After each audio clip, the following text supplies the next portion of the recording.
Yeah, some function in the college and then. No, it's completely down. Yes, yes. We are waiting for Dr. Bhavri to join. Buddin is joining. Dr. Bhavri to join. Welcome, Dr. Buddin. Dr. Gogoi, welcome. Good evening, sir. Good evening. Good evening. Good evening, sir.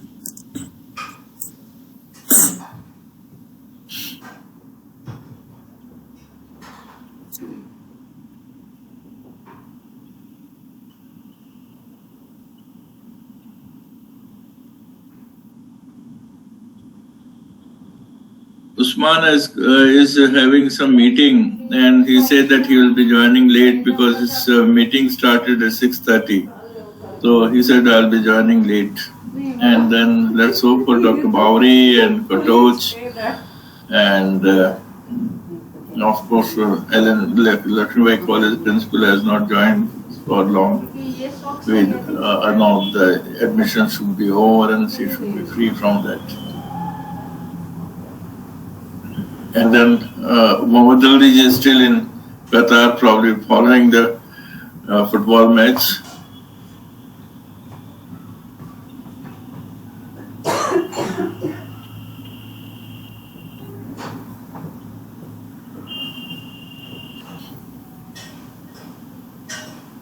We'll wait for 2-3 minutes for Dr. Bhavri to join.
We wait for 2-3 minutes till Dr. Bhavri joins, and then Usman may join late. We might think of starting another 2-3 minutes time. And Dr. Bhavri is joining. I was waiting for Dr. Bhavri. Welcome, Dr. Bhavri.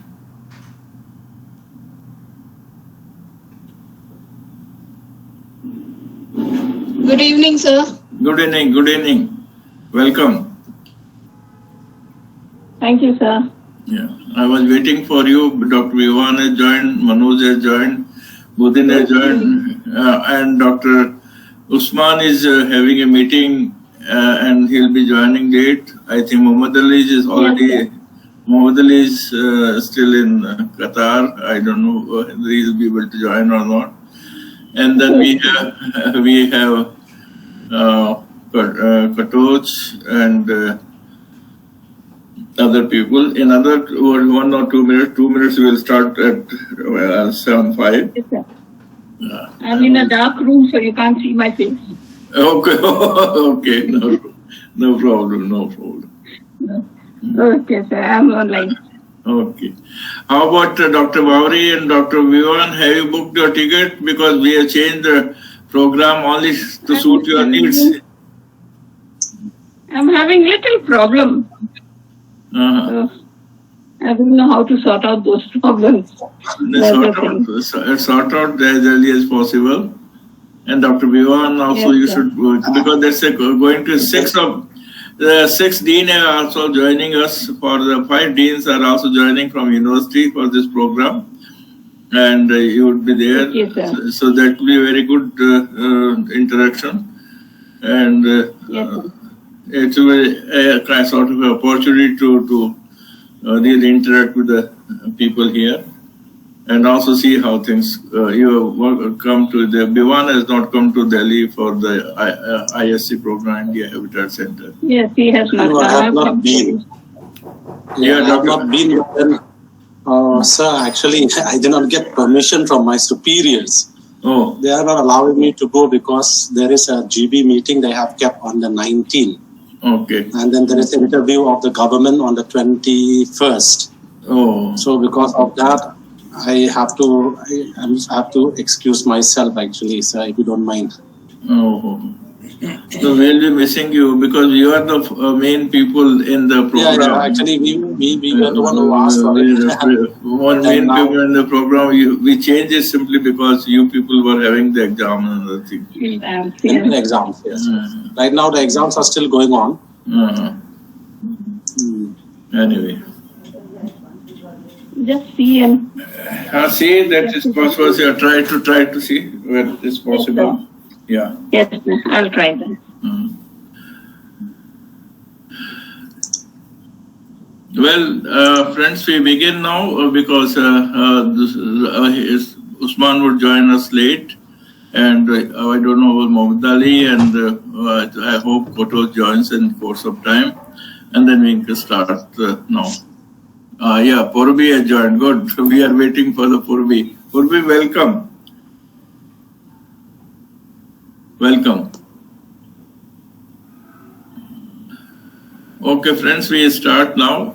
Today, Dr. R.C. Sharma is having some meeting as well as some marriage function, so he will be busy with that. But there is one Dr. Praveen Sharma. He has deputed him to record the program, and he is going to be with us, and then other people are also going to join. Now, today I thought that I should be talking to you and sharing my views and ideas on some of the important aspects of the policy. I thought I should start with the question of how and why and how of policy. In fact, most of you are engaged in doing the policy at the institutional level. Some of you are also engaged at the regional level policy planning. Some also is at national level policy planning. So it's very important to look into the why of a policy from the larger perspective, larger point of view, and then we'll come to the how of a policy. Then that also, when you have vision, your dream, how you go into translating it. Then we'll come to the larger aspect of education policy. We'll take it from the beginning, that is from the before we became independent partly, and then we come to the independent and the certain phases of changes in policy. I have put it in 7 phases. We'll be discussing how things are changing, how it's impacting the development of our education system or development of society as a whole, because education has a larger implication, larger effect on the society. So that is the way we are going to discuss about. I thought first I'll share with you how, why of a policy, why policy is being formulated.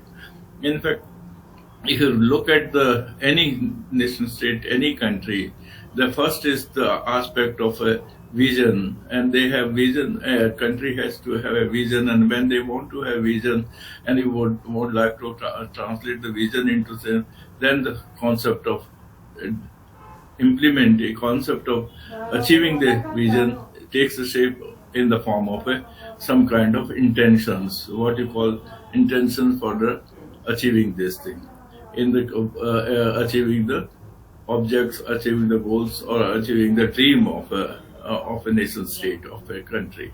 When this concept is being served, achieving certain things, then the intention are put into control policy form.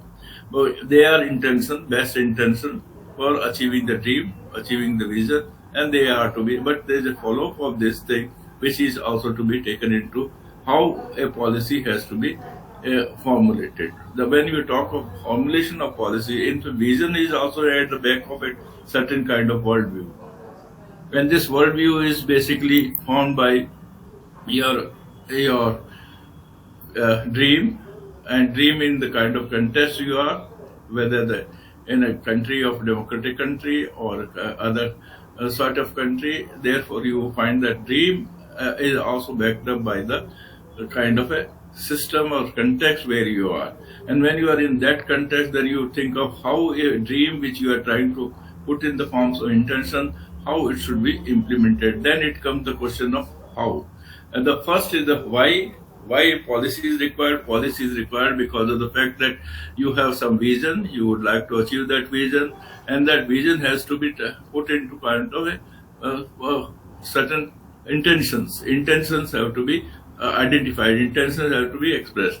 When you have spelled out the intention, then you can think about the how this intention has to be there. Then it becomes a question of how a policy is to be formulated. Praveen, can you keep on shifting the yeah. And sometimes this vision is being built by your dream, sometimes global dream also, because some people can come together in the global form, voluntarily come into the global group, and global group also has. So the one is the dream of achieving certainty within, where formulated the achieving certainty within the nation state.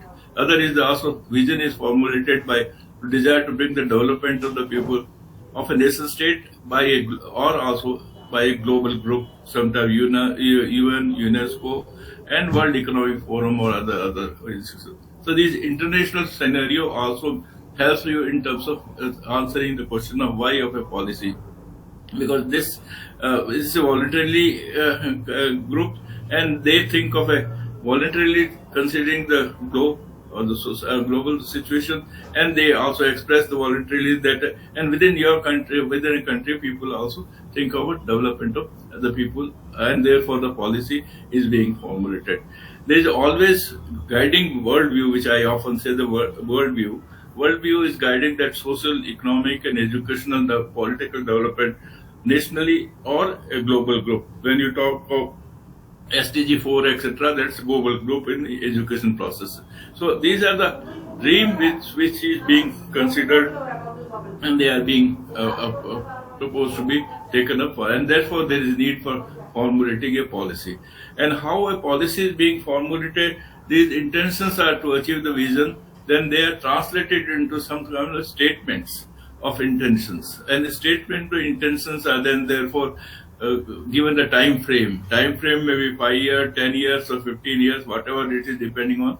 This could be at the national level. This could be when a global group comes. They can also think by certain date we are going to achieve just a Millennium Development Goal. They were talking about that. So that sort of concept comes in terms of the dream has to be fulfilled given a time frame. Time frame is also being considered as a how a policy is going to that. When achieve the intended policy in a given time frame, organization, resources, human, they have to also be put right. When you are thinking at the institutional level, all these issues comes up.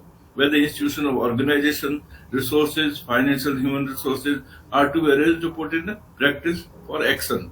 Because when you go for how of a policy, that has to be put into action. For that you have to organization, you have to resources, you have to have designing the implementation process, and then action plan that has to be implemented. Implementation of intended policy that start impacting the development. A policy always impact the development of a society. I think in larger context we can think of whether it is economic policy, which is a social development policy, or political changes policy every year. And that start once you start implementing, they start impacting the development of a nation state or of a particular object. In why one thinks of the education policy, that becomes an important question. We have economic policy, we have various science and technology policy that came up little later in the early days of India's independence period. But the first question, why education policy is being conceived or being thought about it? The first achievement of a vision therefore requires a nation state or global group can happen only when the people for whom policy is being made are informed or trained to implement the same. It requires what you have vision, a country has a vision, they have intention, but these intentions have to be informed to the people at large, within the nation state or globally, whatever the position we take it. So this becomes a very education there becomes a very important instrument for achieving the vision or dream. For this policy of educating the people need to be developed. If you really want to achieve the dream, if you want to develop the socio-political economic aspect of a nation state or globally, then you have to inform the people, you have to educate the people, and policy is needed for educating the people for that purpose. In a democratic society, you will be finding that people occupy a major role because people elect the government, and therefore the policy has to be formulated for the development of the people. So you find that education policy that takes a shape in terms of development of the people at large, and since people decide the democratic system and they elect the government, a necessary government has to respond to the needs of the education of the people. That becomes a kind of corresponding requirement. In a country ruled by the other country, ruling states decide the policy to suit the ruling state. That has been happening in many of the countries, and in India also. When we were ruled, that time ruling country decided what kind of education to be given to the people and how it is going to suit the ruling state. So that also becomes in a country where the religion becomes the very ruling force, religious tenets become the guiding force. And in some this is also true for the countries where the ideology becomes the ruling force and state decides the policy to suit the ideology. So this becomes even in democratic countries or where these trends you would find where the ideology becomes very important. You find the example of Soviet Union, the example of China, you find the religious example of many of the states where the religion has become very important. It is guiding their development as well as education policy. So guiding principle, guiding force becomes the kind of a democratic processes, or within democratic process, sometimes it could be a religious tenet, sometimes it could be ideological, sometimes it could be pragmatic and an approach. So this you find at the back of it, there is always a kind of why education policy is being guided. Sometimes when we are forming that becomes the source of formulation of policy. So these have become the how and why and how of education, because that's a sort of background or sort of theory one can think about that when the policy is being formulated, questions of why and how comes in general, and when the questions of formulating education policy, question of why education policy, and therefore you find worldview, backup, other ideological, other issues, they always get reflected when at the time of formulation of policy.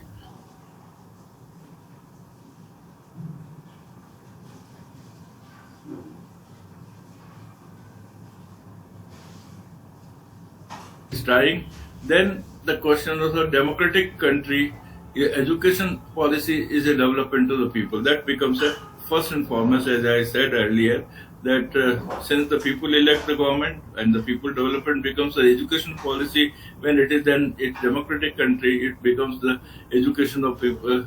So policy is to develop the people.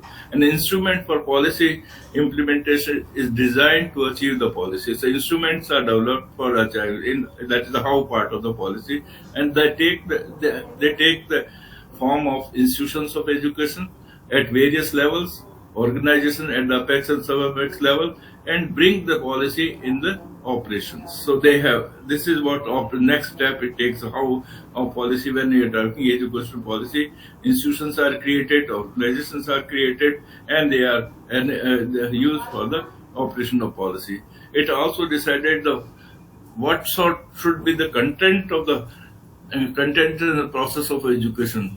This becomes a very crucial, and it is also becoming controversial in many countries, because what should be taught, because it becomes and to the students at the primary, secondary, higher education level, the content becomes very important. There is a global content, there is knowledge content available. Sometimes that can be useful development of the content. Sometimes you find that a particular ideology, particular thinking also makes people to formulate the content and processes of education, and then the system of assessment and achievement. That all becomes a corollary of how a policy is being is operationalized or changed. It is also decided to enlist the people for education. When you talk about education, it has to decide how to enlist the people for education. That is, the people participate in this. Several sub-policies are being formulated for that purpose. As in education, you will find the way several sub-policies are formulated for enabling the student, enabling the people to participate in the education process. How a policy also becomes the series of sub-policies. This is how the series of sub-policy becomes when you find the protected discrimination, you find the finance support, scholarships, etc. They have become the sub-part of the policy, how of a sub-policy implementation. So this becomes the how, why and how of whether it is a education policy at the national level or regional level or at the institutional level. At the institutional level, when you are trying all those issues of why you formulate a policy for your institution, keeping with your worldview, keeping with your vision, and that is how you try to do it. And then the second aspect of how means instruments, possible methods of doing, and all this becomes the important aspect of it.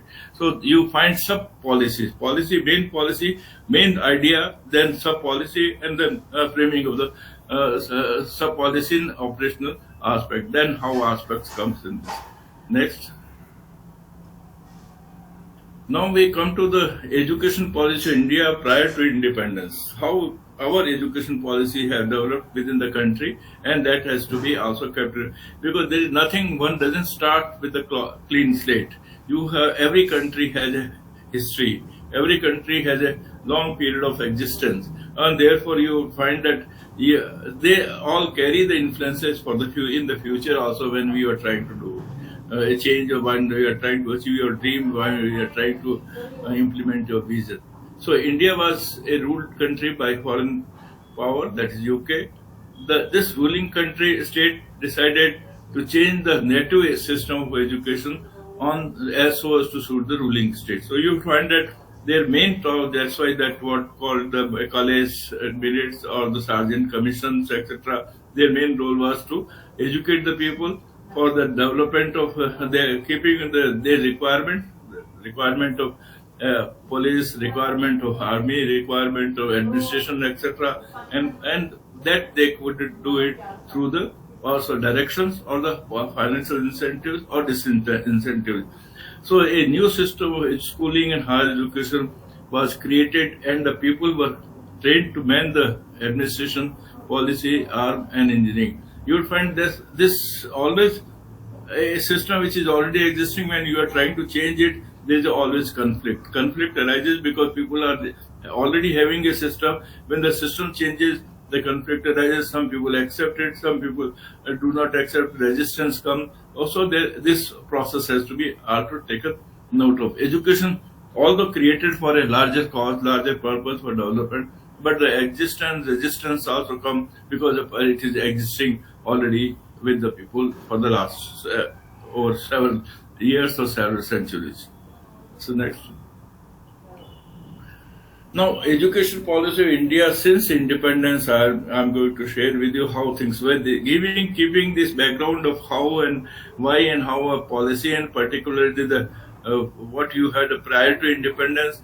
Therefore, when the freedom struggle started, the main cause was to overthrow the ruling state and attain the democracy and development of the society, economy, and politics and self-governance. That was the main objective when the democracy or India became independent. That becomes a very important aspect of the larger vision. And then education vision became a part of the vision of development of society, economy, and the democratic system of governance became the guiding principles for formulation of education policy. That became the major guiding principles for formulation of education policy, because you are shifting from the earlier state of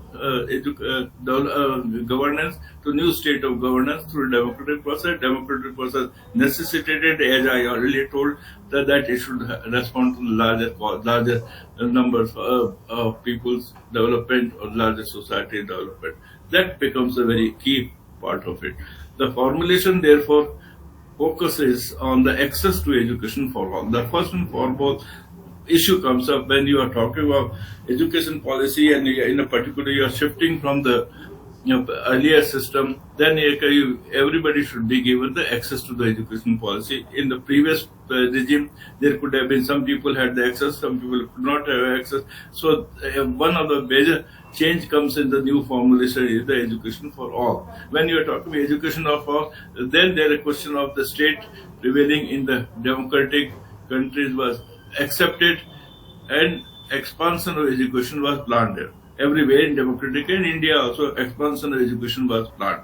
And this expansion and content and processes, as I said, content process becomes very important, were broadly accepted with modification to suit the vision and vision of free India.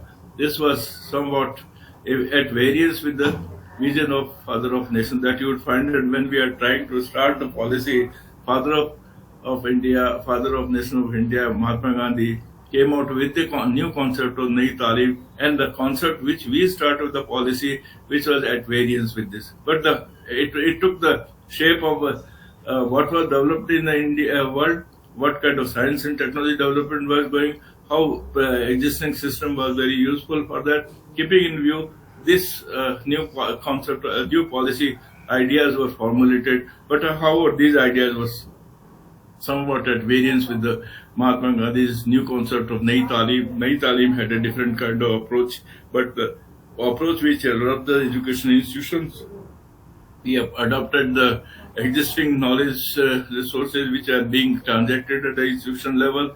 The system of institutions were already existing, and the system of language was also existing in terms of local and national the English language. So the people, when it became the vision, broad vision of accepted with modification to suit the vision of free India, you would find that first and foremost step which was taken since independence in India was setting up a University Education Commission headed by Dr. S. Radhakrishnan. Next, Dr. Radhakrishnan was given this I call first phase. First phase is 1948 to 1951, when our constitution came into was formulated and we accepted it as a guiding frame for the democratic system of living, or democratic system, socio-political and economic development. So that is what in 1948 itself, when we immediately after becoming independent, the question was what kind of education policy, what kind of education system should be there, and Dr. Radhakrishnan was assigned the responsibility of transiting from the ruled states policy, ruling state policy, to the new ruling state policy, that how do we go about educating the people of our country. So that is where you find that Radhakrishnan Commission came out with the university education content processes. If you go to the report of the Radhakrishnan Commission, all details have been worked out. Even how many days the university should work, how many hours of teaching learning process should take place. All these were very in detail in University Education Commission was set up. Even they also suggested that who should coordinate the standards of education, what should be the state responsibility, what should be the central responsibility, all this. But University Education Commission detailed out how content should be done, and they wrestled with one of the very important issue of whether to continue with the existing knowledge resources in the universities, existing institutions, or how do we change, how do we bring about the interest of the India and interest of the culture of India, and simultaneously emphasizing the promotion of Indian philosophy, knowledge, both in English and native. The issue of language is also very controversial at that time also. So it was finally decided, once we changed that, we would be, whereas we are going to work for the development of our country, keeping with the development in science and technology, keeping with knowledge in the world, but at the same time we'll also simultaneously emphasize on the promotion of Indian philosophy, knowledge and culture, and we used both the languages, English and native. So this issue was answered at that moment of time. So in first phase itself, this issue was answered, that we will continue with this existing system which has helped the development in the world, or therefore with the modification change, we are imbibing some of the native or the indigenous aspect of knowledge, philosophy, culture, art, promoting indigenous knowledge, promoting oriental religion that was to be there. Same thing happened at school education level. The institutions of schooling which was already set up at that, when Modelier Commission came, they said we will continue with this with modification changes. One of the important, the basic education should be in native language, and also additional languages was there. So the 1948 to 51, this was the kind of Constitution of India, also became the guiding principle for democracy, development, and assigned the role of state and the center in the education. So higher education was given to the center, and the states were asked to do the schooling and higher education. But maintenance and coordination was in the list of central list, and rest was in state list. But they could also do the school higher education. Only maintenance and coordination that was left to the central list.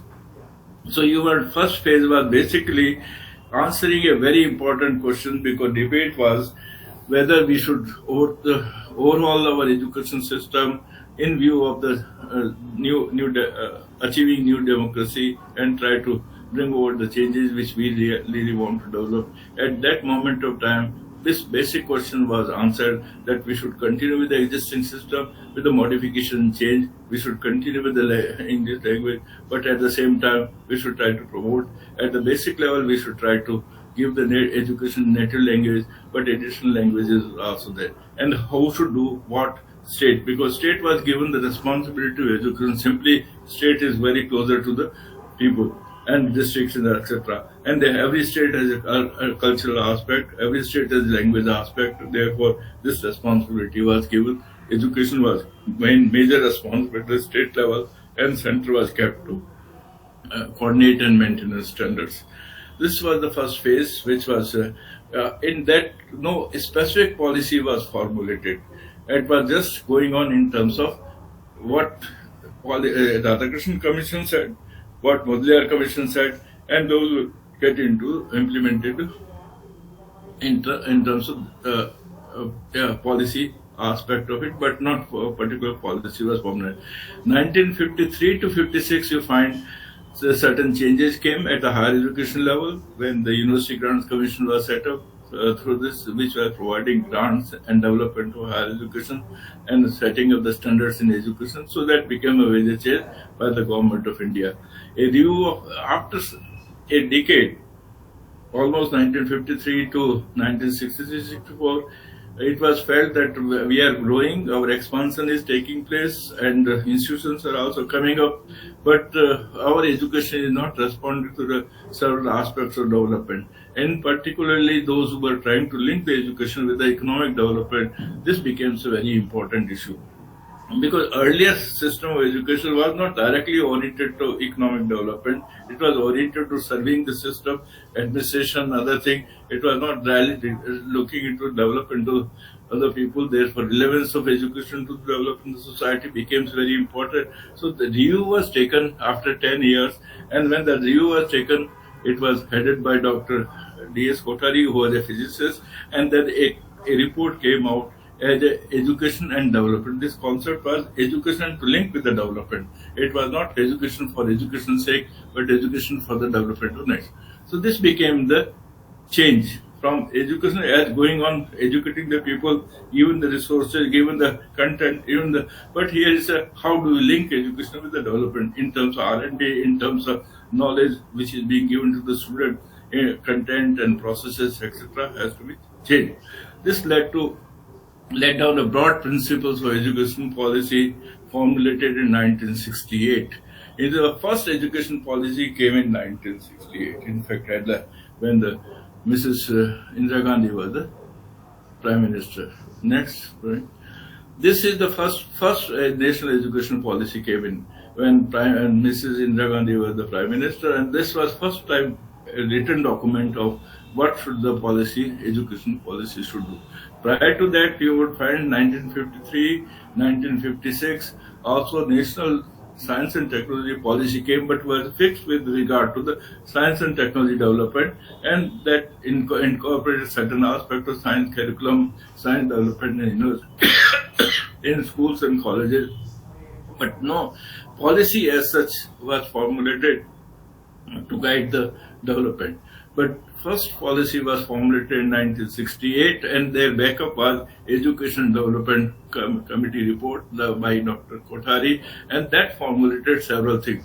You might be hearing that free education was conceived at that moment of time, 1968 itself, that up to 14 years of free education should be given to all. That was at the first slide I said that education for all, that becomes in a democratic country, and that became a first policy statement that education should be given free to everybody up to the years of 14 years.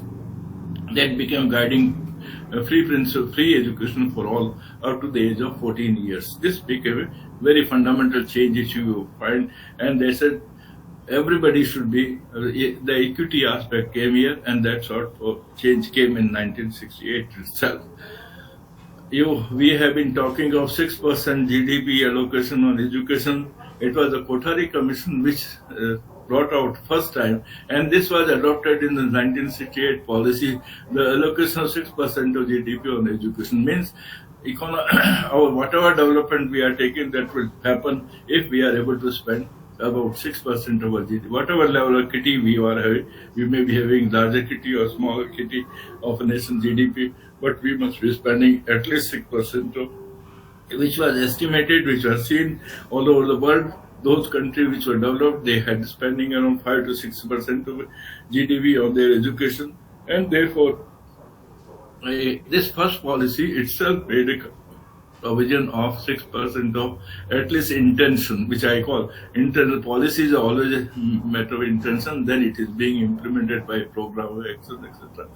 The issue of language was always there at that moment when we became independent, and therefore you would find that was conveniently put that we should be educated in English, but at the same time let there be regional language, the basic education within Latin language. The 3 language formula was set in up to secondary education. That was being considered in 1968. So this 3 language formula means language of native people, language of Hindi, and language of English. And they can choose any of the other languages they like. So that is kind of 3. Though this formula also received a little bit of opposition, and there was a controversy on this, but the formula was being considered by 1968 policy. Important aspect that always happen with the, as I said, every country has a history, every country has a culture, every country. So it was necessary that 1968 policy also emphasized on promotion of Sanskrit, Indian culture and values. At that time they were also, and process of implementation was through planned process of development, jointly by central and state government and by NGO as per the mission and the felt need of the people. So you find the system of implementation was through a system of planning, and where the state and center came together and discussed how we go about implementing them. So policy was decided at the planning at the parliamentary level, and that was announced. And therefore, the Planning Commission was an instrument through which the federal structure came together, and every state suggested this is what we are going to do in implementation of policy, and this much of resources required. So sometimes allocation took place to the Planning Commission. The state part of it was borne by the state and the government, part of it was borne by the central government, and this is our development process. And it was reviewed every 2 years, 3 years of the midterm review was taken on the policy, in every state where the development was not taking place and education was reviewed, and reasons for that was so system of implementation became a part and parcel through a system of planning process, which was an economic aspect, which was a development aspect. Education also became various aspect of development of the people. So you would find that it became an integrated part of socio-economic, cultural development. Education became part of it, and everybody has to initiate that process of development within the state. So this became an implementation process. With the amendment of 76, in 1976, you would find that education was brought on the concurrent list. Concurrent list means the state government will also do, central government also do. Therefore, you'd find many of the central schools came where the state and the government entered into central schools and central schooling area, which was maintenance coordinator. They also set up the universities, etc. So both the central and state it came on the concurrent list of the state policy, and therefore you would find center and state both started working on development of the people. This was the fourth phase. Now that we are entering into, after 68 policy, we entered into fourth phase. Fourth phase is started 1986 to 1992. You would find that in 1983, the National Commission for Teachers in School and Higher Education set up. This was also happening during when Mrs. Gandhi was Prime Minister. Of course, later on, it was when Rajiv Gandhi became the policy came. 1986 policy came in when the Rajiv Gandhi became the Prime Minister. The second policy, and this was the fourth phase. I was directly associated with 1983 exercise on teachers in higher education. I was also directly associated with the changes of education draft circulated to wider views within the country. We visited, interacted and discussed, and the policy of 1986 was formulated. Policy had a big responsibility of change coming, guiding. The access was a very important part because we have our people had yet still not achieved the required amount of access. Equity became very important. Equity has been from very first plan or very first phase, but this continued to be today also. It will continue at that time also. Relevance became very important aspect of and equality. This because 1968 the issue of education and economic development came, education development came, but this 1986 also the issue of linking education with the development became, the relevance of education became questioned because graduate unemployment was being seen.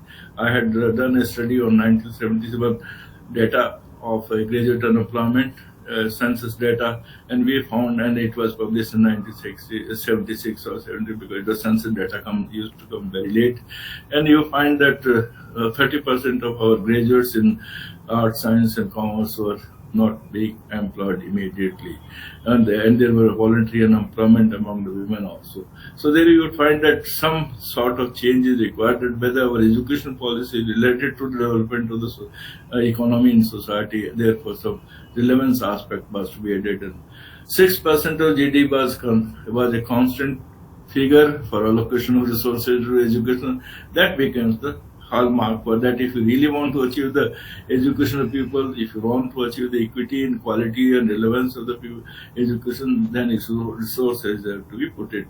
A special provision was made for the education of SC/ST as equity, women, SC/ST, deprived section society. That is what called protected discrimination. Child was made the center of the approach, and Operation Blackboard was also started doing that. Rural universities also came, distance education, Indira Gandhi University and many distance education program came doing that. It formulated the program action. I was directly associated to the program action, which focused on the higher education, particularly access. How do we increase the access to higher education? Relevance, that was also being focused on this, and the quality of education. Autonomy was considered very important in this policy. The first time in policy, it was stated that autonomy to the colleges should be given, and program action suggested that 500 colleges should be given autonomy within this next 5 years' time. And autonomous department was also sanctioned in the universities. So autonomy became a kind of a aspect of enabling the colleges, university to achieve the excellence, achieve the quality, and therefore autonomy became very important program of action. Another point was of whether our teachers are getting up to date or not. For that, program action created the academic staff colleges and the teachers training program. In terms of schooling was also expanded. In terms of higher education, it was the orientation and this refresher program was conceived. This all came as a response to the Teachers Commission and response to the improving the quality of higher education in general, average quality of higher education. So academic and status of teachers. Status of teachers was also made to change. In fact, a lot of work was done in order to bring them at par with some of the administrative position in the government, and sometimes higher than the government also position at that level, because the education and the level of development of the people and what was being happening in many parts of the world. So education was brought on the limelight in terms of status, social and economic status also. Implementation was done through the plan process. At that time also plan process continued. 86 to 92, this was the phase continuing, and you find the development took place in various levels, school level and other levels. But 1990 onwards, you would find that some changes started coming. 92 again, for a short time, when the other government was there, some review took place. But by 1992, some modification of 1986 policy took place when the Prime Minister Narasimha Rao, and then some changes was also being considered. In fact, broadly, 86 policies, principles, approaches, equity, relevance, and excellence continued in the 1992 revision policy. But at the same time, system of examination of professional courses were introduced, because students were finding it very difficult to attain several admission programs in professional colleges conducted by respective universities, respective institutions. So three central level tests were being considered for admission to the school. Therefore, we find that national level examination system was started during 1990. 1990 was 1992, this continued. A kind of approach was changed. Till 1990, the approach was state would be taking the larger responsibility for development of the education of people at every level, school, higher level, and R&D, promoting R&D and research, and trying to link education development. But 1990 onwards, some shift in the economic, social, and political process also started taking place. Economic policies change came mostly because the liberalization was thought of it's going to be a very important source for development of the country, and therefore we should liberalize our education. License laws has to go, and liberalization policy to be adopted. Internationally also liberalization was being considered very important instrument for change and development of the society. Therefore, you will find in 1990 it started, but really it became very important after 1995 when the World WTO came, World Trade Organization came, where the 144 countries signed that we should adopt a liberalization policy, liberalization of trade, liberalization of services, and we should try to enable the system to grow, and that will solve the problems of removing poverty, removing development of a country, and free trade, and etc. So their shift came around 90, and 1995 shift started becoming very clear.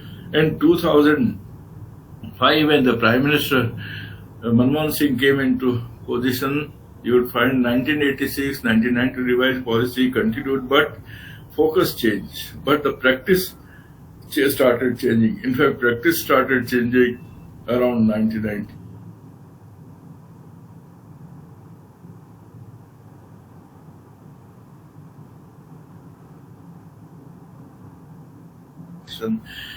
And it influenced the practices in education. So this was a major shift.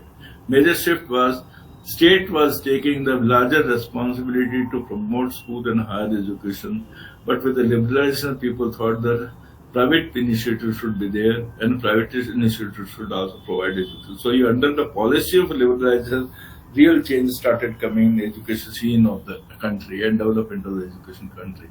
Absence of NEP, there was no NEP. In fact, you would find some of the articles written by me during that time that we should now, since we have gone into liberalization, we should have a clear policy of the education policy, how much of liberalization should take place in higher education or school education, and how much it should be supported by the state. Some policy has to be initiated, but that time no policy came, and it was a drift that was taking place. Drift in the sense, absence of policy, liberalization as it became a larger influencing policy in the economic system, and therefore you'll find some drift started coming. So 1990, for 2005 to 2000, there's a major change came. 1995 started changes coming, but practically after 2000, lot of privatization took place. If you look at the graph of starting of private self-financing courses, self-financing universities, and other thing, this was started from 1995, 1990 to 2005 onwards. It took a big jump, and by 2012 you find that a vast scenario change in higher education system, both at the primary, secondary, of course secondary level more, and higher education level. Higher education level scenario change much considerably. By 2012 you find that professional education, engineering, medical, etc., are being provided. Large number of students were studying in the private universities, and this shift came in a big way. It came on just after 1995 and 2002 or 2002 onwards. Of course, state also invested and created a certain infrastructure of engineering institutions, the IITs, IIM, and medical college. But still, the larger initiative was taken by the private self-funding institutions or for self-funding, and some changes, basic changes started coming. The structure of working of the education system. Both central government and state government found it convenient not to put more resources on education in spite of the commitment to spend 6%. This is what a major change. Their policy remained the same. Policy remained the 60% of 6% GDP would there. We should be continuing, but in practice things started changing with the larger policy of liberalization, which India adopted in 1990, 1995, and 2000. 2000 onward, every state, central government did not bring out any kind of a policy of private universities. In fact, one bill was put on the private university, which was shelved because the parliamentary committee did not find it suitable standing committee, and therefore it could not. But the state level started changing. State level started changing very fast and quickly.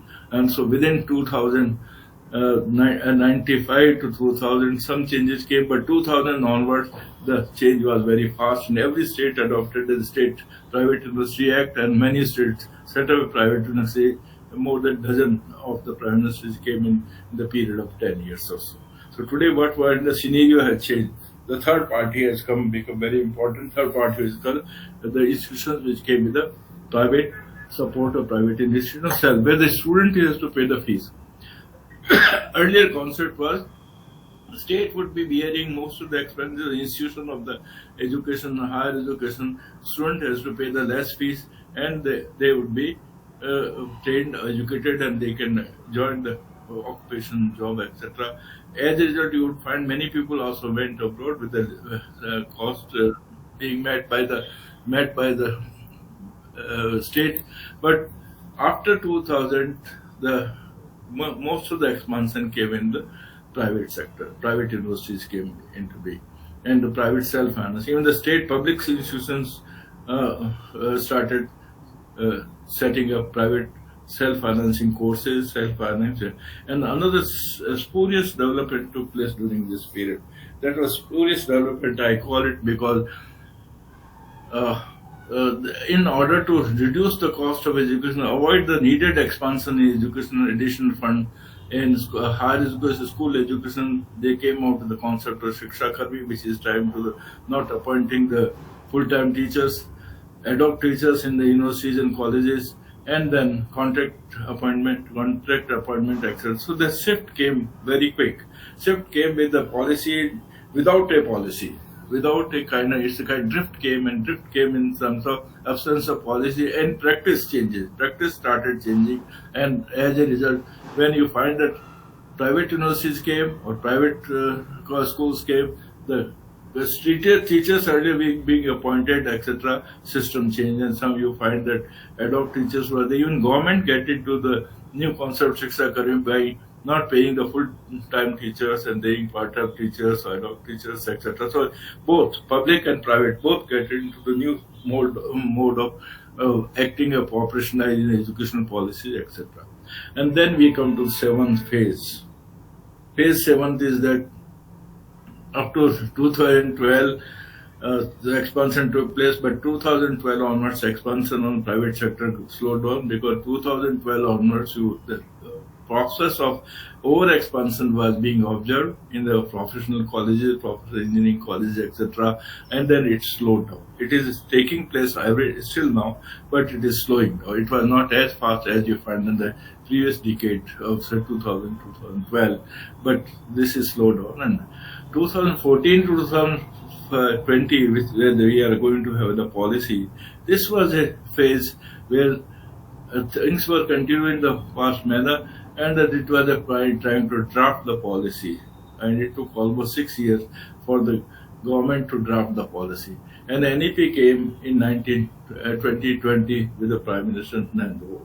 This is one thing which happened after a long period of absence of policy, long period of drift of policy. Many educational economists and developmental economists suggested that we should bring out a policy, but policy never came into being and practice was being done.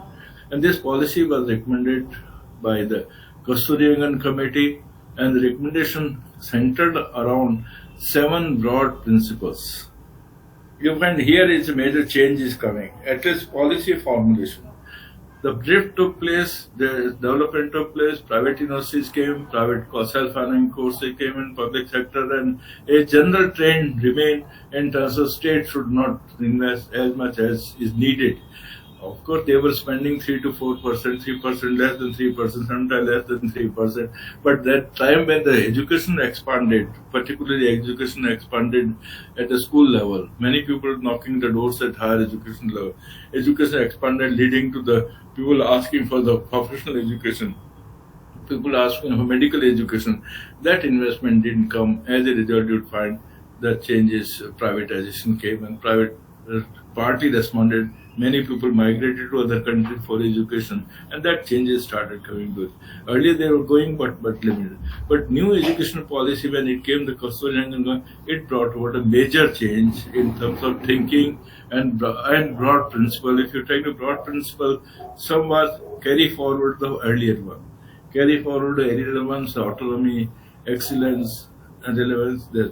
But here they came out with a big change in terms of autonomy, not only as was suggested the 1986 policy in a big way. That I'll just share with you. Then flexibility became very important hallmark of this time. And they had seen what is going on in the world, and the flexibility should be very important part of it. And along with this earlier, it was discussed earlier that we should go for interdisciplinary and multidisciplinary aspect, but it was not that focused one in terms of we should necessarily go for multidisciplinary orientation, and choices should be given to the student to choose from multidisciplinary courses, etc. So this focus came change in terms of multidisciplinary aspect. The problems of society or problems of development are not single domain knowledge or say multi-domain knowledge, and therefore people should have the choice, because this was happening in many parts of developed country, and so it was possible that you can have a multidisciplinary orientation and also choices given to the student. The student could opt for the kind of courses they would like, and multidisciplinary concept came with this. Indian ethos and cultural values also became one of the principles from which this policy is being formulated.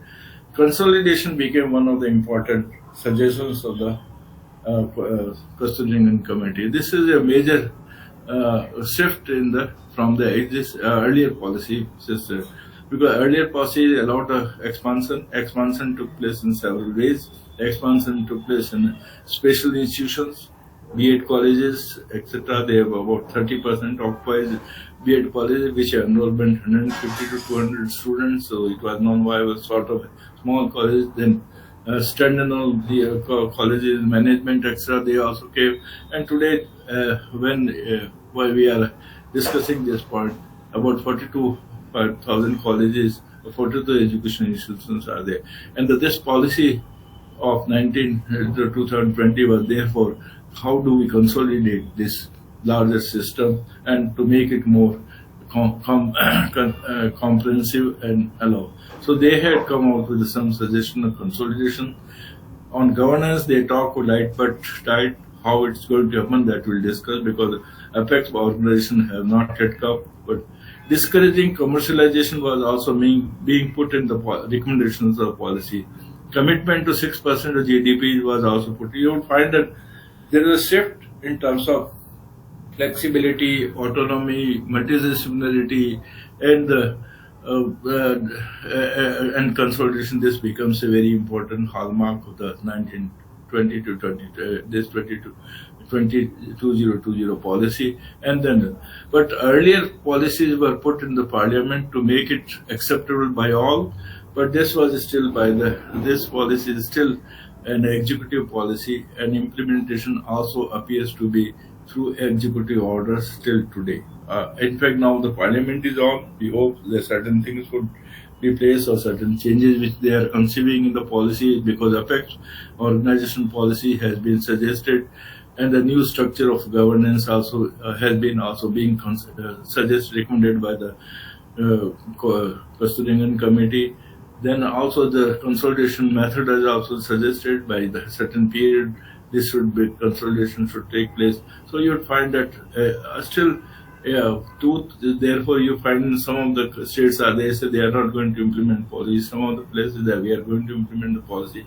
Since the matter has not gone to the parliament, everybody is not put on the same page, and also there is the absence of the planning process. Because planning process was one of the instruments where the state was also brought on the same platform, center was also on the same platform. State shared their strengths and weaknesses, central also shared them, and that was a negotiating platform for that purpose, and the development used to. This became very weak even after 1995, but this still continued. But after 2014, this became almost defunct. This institutional arrangement was changed, and it became a Institute of Transformation. So the federal structure of sharing the development process, sharing data, sharing information, then negotiating allocation of funds on formula basis, that was over, and therefore you find the challenges would come in terms of consolidation,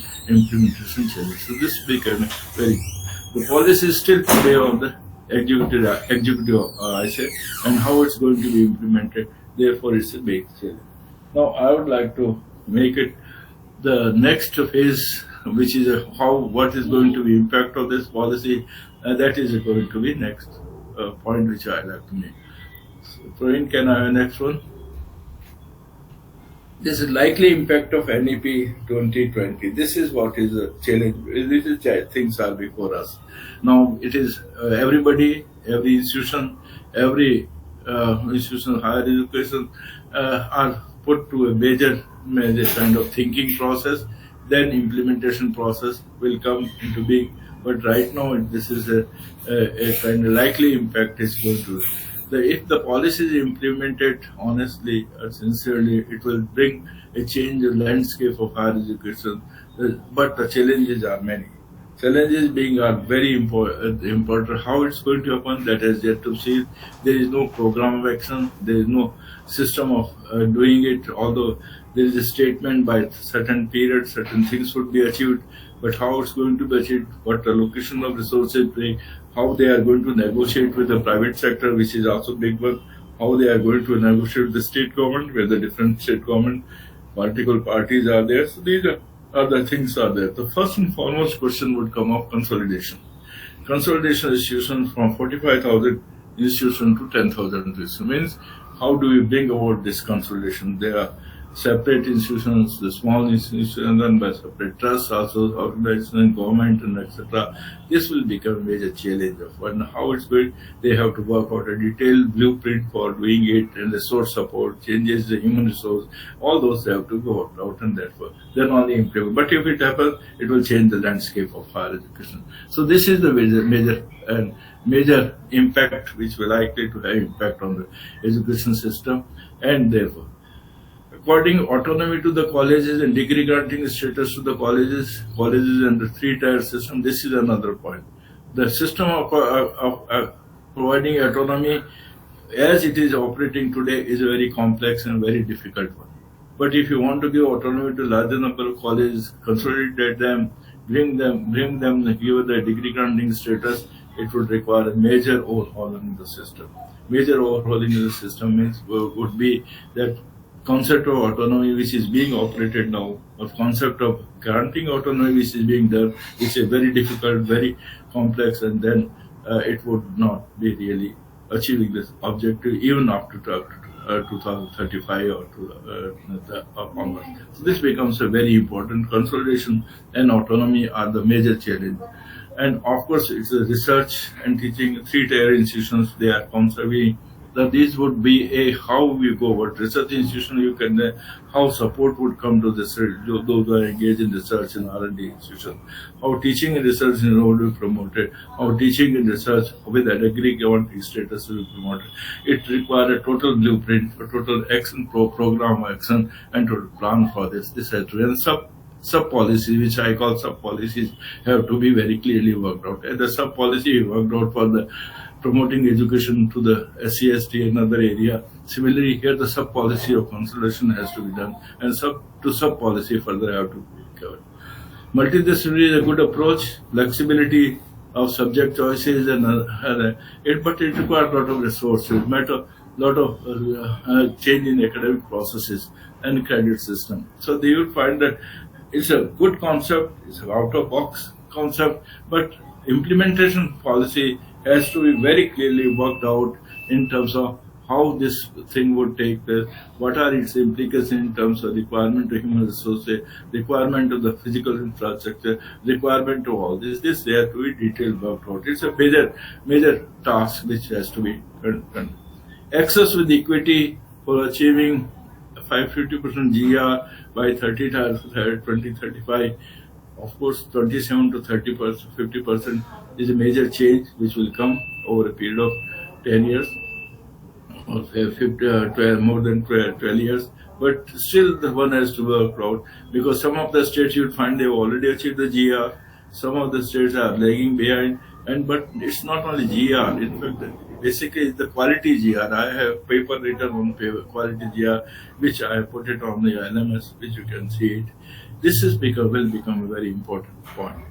And the last and very important aspect is, let me share with you, the GDP. 6% of GDP. The policy commits that yes, they are going to give 6% of GDP for allocation of resources to the higher education, school education, and total education system.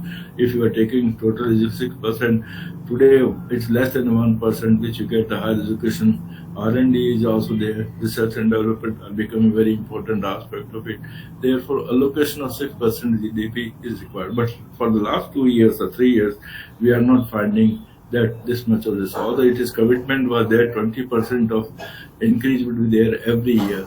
But a matter of fact is it is not increasing but decreasing from the real point of what you call real in terms of money. So this is a bit. But let us hope for the best.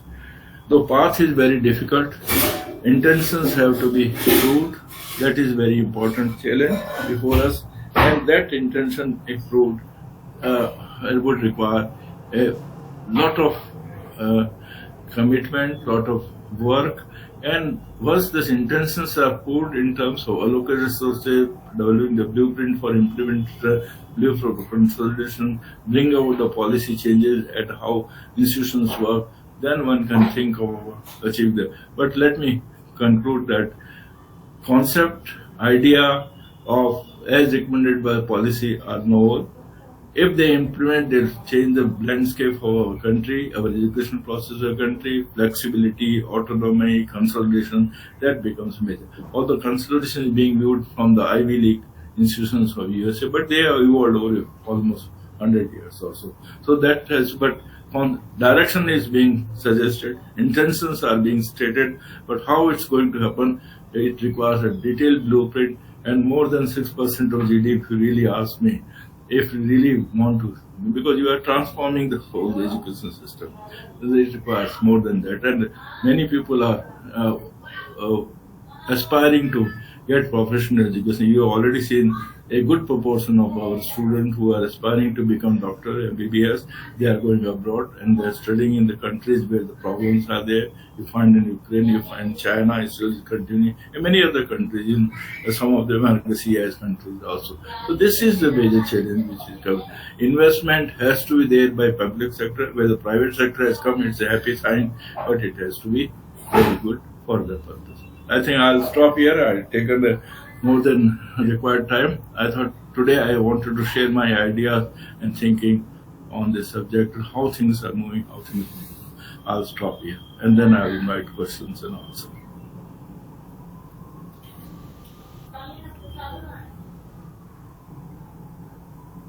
Yes, you can go ahead with the question and answer.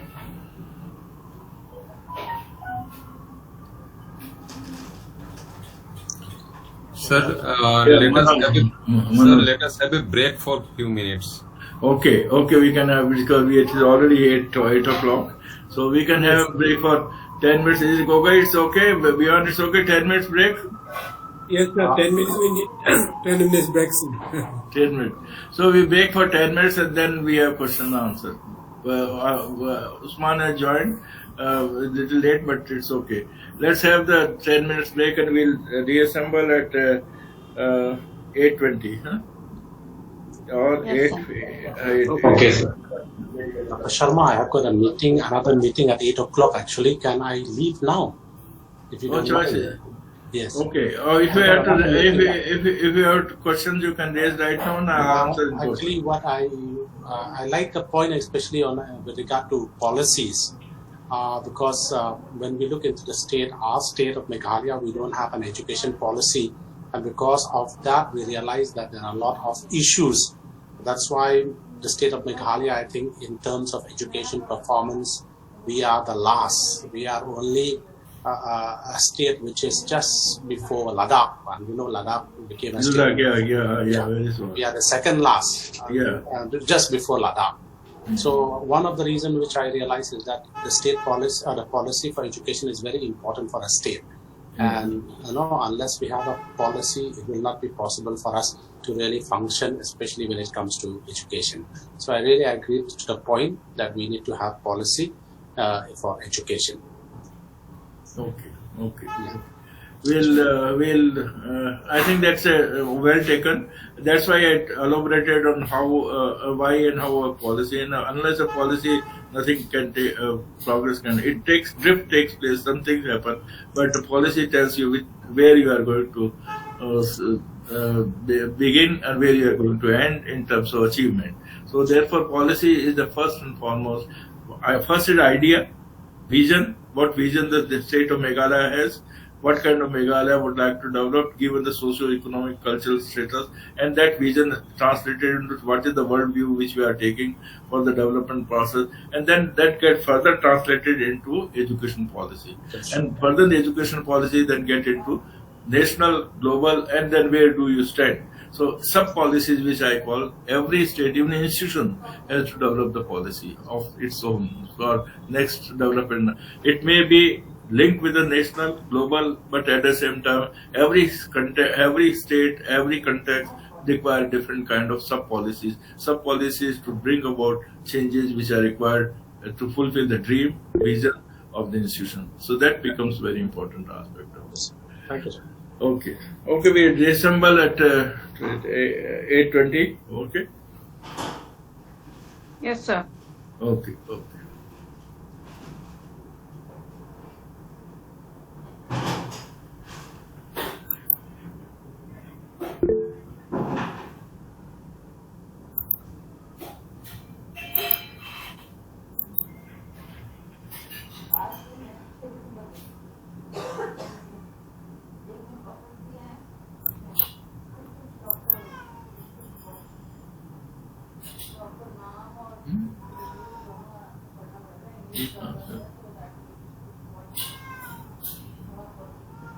ये कहाँ से लगे?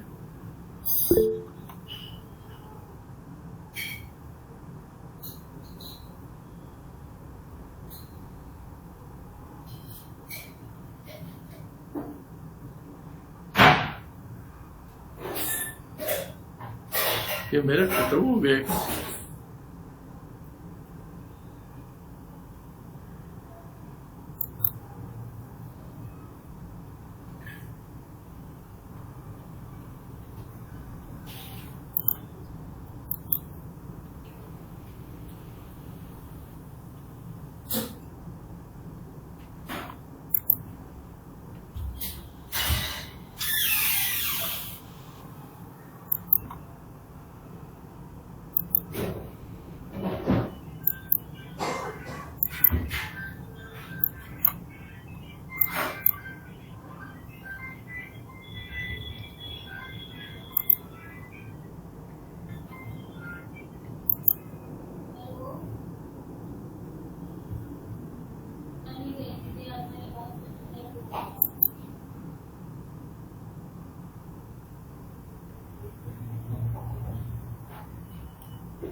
Okay, we can start.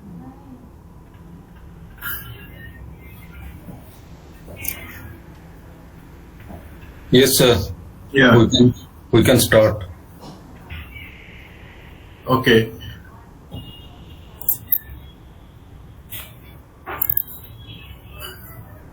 I think I just pro.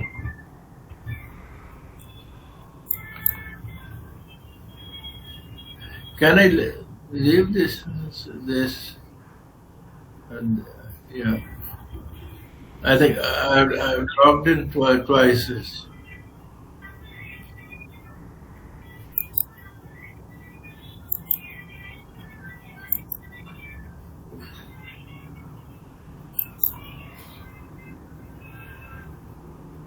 Okay. Please go ahead with your question.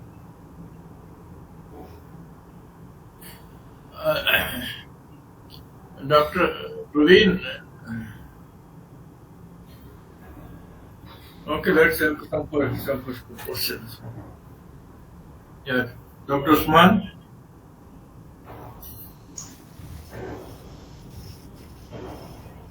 Sir, good evening, sir. Good evening. Okay, good evening. I was late to join because I had a meeting of the parents of my son's college. I was the office bearer of the Parents Association. It was online meeting. Sir, I have heard the last part of the presentation. Yeah. But anyway, already on several occasions we have discussed these issues. Yeah. The day before yesterday, last Saturday, in Kerala, we had a discussion on NEP 2020, the various issues. Some nearly 60 senior academicians, including retired principals and serving principals, we had a meeting. And we had one-day deliberations on the NEP, the difficulties. As you rightly mentioned, the impact of NEP 2022, that part. Sir, what issue that still very important. I think it is very important because the NEP 2020 was not placed before the Parliament. There was no parliamentary committee. There was no discussion on that in the Parliament. That is a very important issue actually because it was an executive, as you rightly mentioned, by an executive order only it was implemented. I think we did not have any precedence of that in the past in our country. And that is going to be a limitation for NEP 2020. That is number one. Number two, as you rightly pointed out, sir, the consolidation of the higher education institutions. That will be the most difficult part of the implementation of NEP because there is no roadmap given to that and there is no strategy given for that, I think. How we can consolidate all these 42,000 institutions into 10,000, that also with the various stakeholders. So do you have anything, any suggestions on that? Besides the what are already been suggested by NEP, any suggestions for the consolidation of the institution?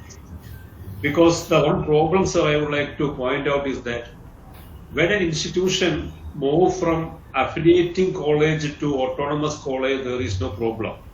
There can be a smooth transition. But in the colleges in Kerala, we are facing a very important issue. I think in other parts of the country also it will be there. In other parts of the country also it will be there. When a college pass from autonomous status to deemed university status, we have some issues. Because that transition is not so smooth, that transition is not so natural or automatic. So the degree granting status of the colleges, I think that will be a dream, a distant dream. That is going to be a distant dream because of several regulatory issues as well as technical issues. Because several regulatory issues are there. Because a college cannot automatically transfer or grow into a deemed university status. Now in Kerala, 2 colleges already applied for the deemed university status, 2 autonomous colleges. I think they will have a lot of problems for them because they are going to have the private deemed university status. So the case of the staff and all these things in that way. So I think that will be a very important issue for the implementation. And third one, as you rightly mentioned, the migration of the students. And I wonder why the government is not taking it very seriously. Not even a very serious study has been made at a different state level regarding the migration of the students from our country to other countries. So these 3 issues, I think, should be addressed in a very proper manner. And sir, I would like to have your kind feedback on that. Your point. Thank you. Thank you. Main point came as a response to what is happening today. Praveen, can you help me? I am logged in twice. Can you help me in reducing one slide? Praveen? Yes, sir. Yes, sir. It seems I logged in twice with the voice is demanding.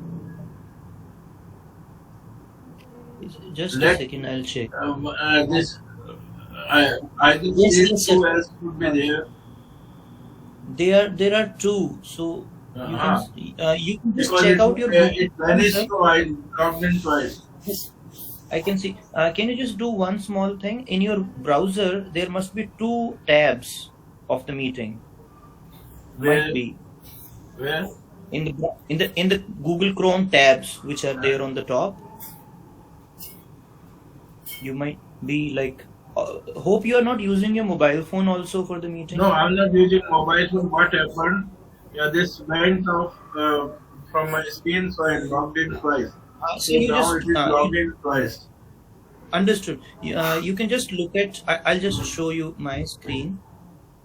Maybe something like this might be there. Okay, let me answer the question. Only it is rebounding this voice.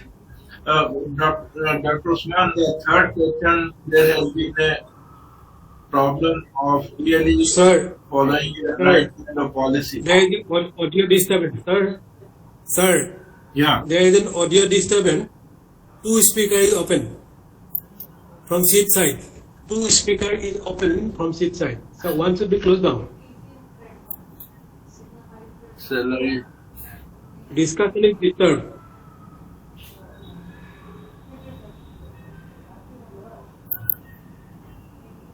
This is becoming a little. Is it clear now? No, sir. I'm showing my screen. You see, on the top, like this kind of thing is there, or maybe there are two tabs which are open with a red dot. If you can see, Red dot. Okay. red dots. If there are two tabs, you just close one. Yeah. Shall I close it? You can close one of them, Okay. right, sir? Is it No, closed still now? there. No, it's still there. It is still there. It's still there. Maybe Can you? Still two are working, sir. Two are there. One should be closed down. your voice is coming from two. I want to leave. You can Yes, even join sir. me in. Huh? Oh, Yes. Yeah. My voice is appearing here, and voice is coming from other. okay. Yes. You can mute on mic. You can mute on mic. That is okay. Sir, please. Okay. No, sir. No, sir. It is even now we are having your voice in a double. Okay. Kindly speak, sir. Now both are mute. Please unmute one. Sir, now both are mute, sir. Kindly unmute your mic, sir. One mic.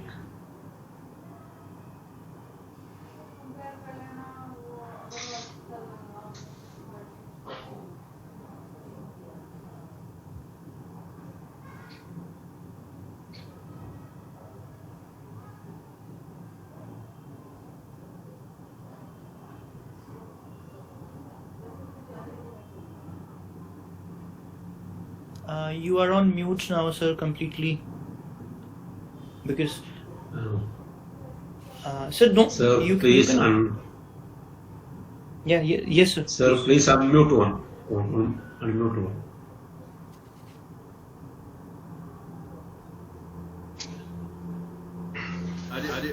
Are you able to hear me?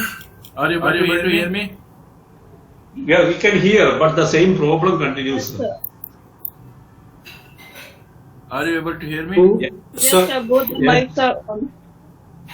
There are two Both mics. mics are on. Both. At least yours is closed now. One.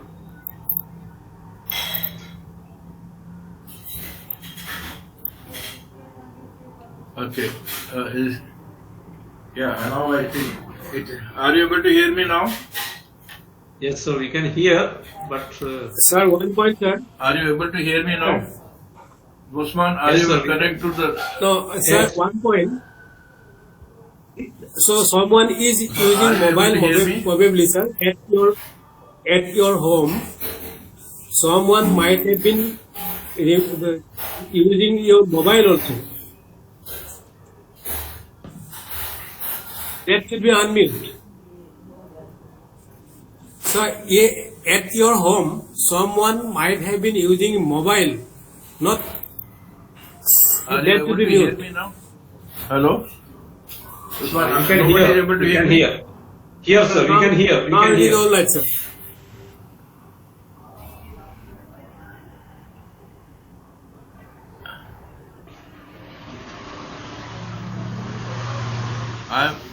I'm not able to hear anyone. Okay, sir, are you it is speaking okay. now? Yes, it is okay, sir. We can hear you. We can hear you. Now it is okay. We can hear you. Are you able to hear me? Yes, sir. Yes, Yes. sir. Yes. Yes, sir. Yes, I sir. was We are- getting hear the voice. We are We can getting. hear you. Let me. We can very well hear you.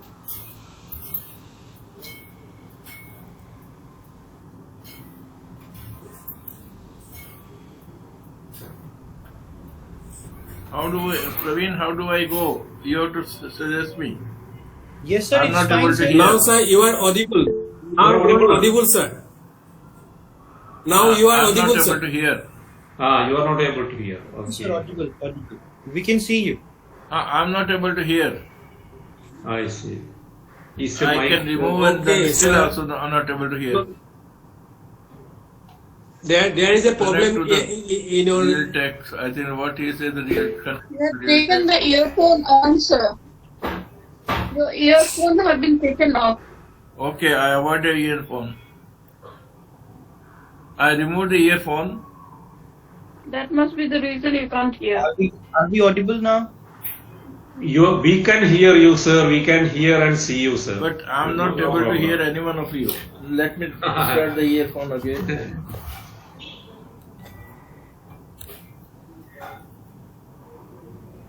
Yes, sir. Sir, is it okay now? Can you hear us? Can you hear us, sir? Hello? Hello? Yes, sir. We can Hello? hear you. We can hear you, sir. We can hear you.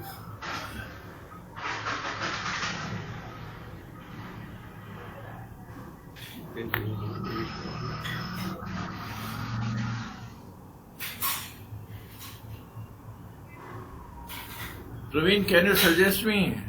I'm not getting the voice. I'm not able to hear you. So I'm not sure. Like, can you share the screen? Maybe we can check. No, sir. Praveen, can you suggest me? But even he cannot do that. Yes, you can see my screen.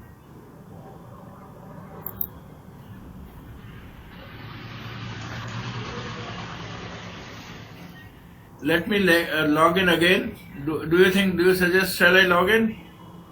Yes, sir. Yes. I'll log in again. I'll Yes, sir. log in again. I'll log Yes, in sir. again. Huh? Yes, sir. Yes, sir.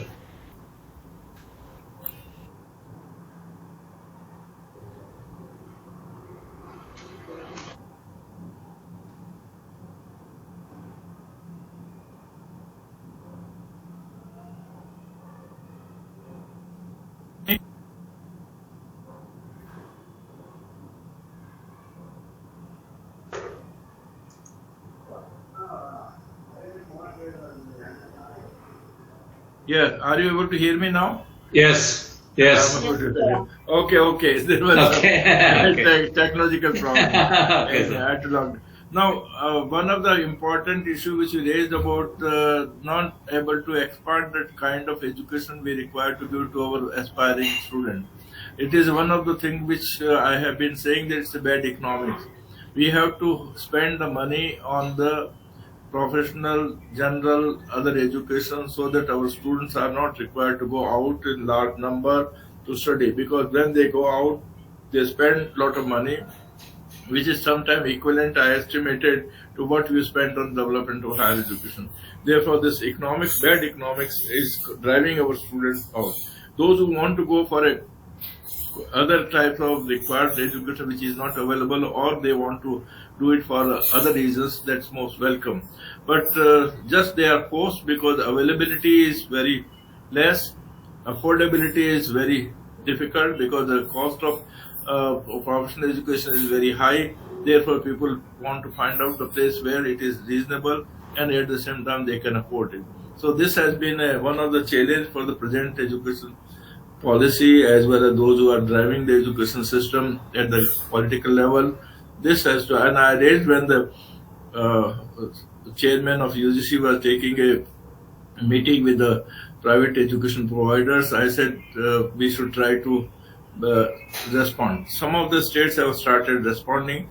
Rajasthan state has made several medical colleges so as to avoid the student going out. Many states are coming forward with this. That will bring about some kind of a relief to the situation which we are facing today. With regard to the policy, I said that every state has to come out with a policy for implementation. They are difficult.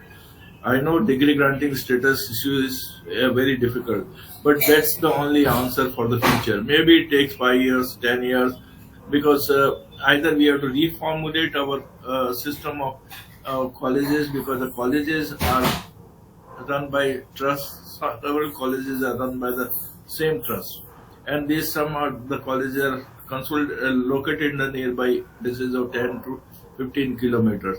If such colleges, 4 or 5 colleges, are separately being run as affiliated colleges, they could be given autonomy, they can be consolidated. That is what we call brought together under one frame. And luckily, this time they have started saying that some colleges coming together can be accepted as a university.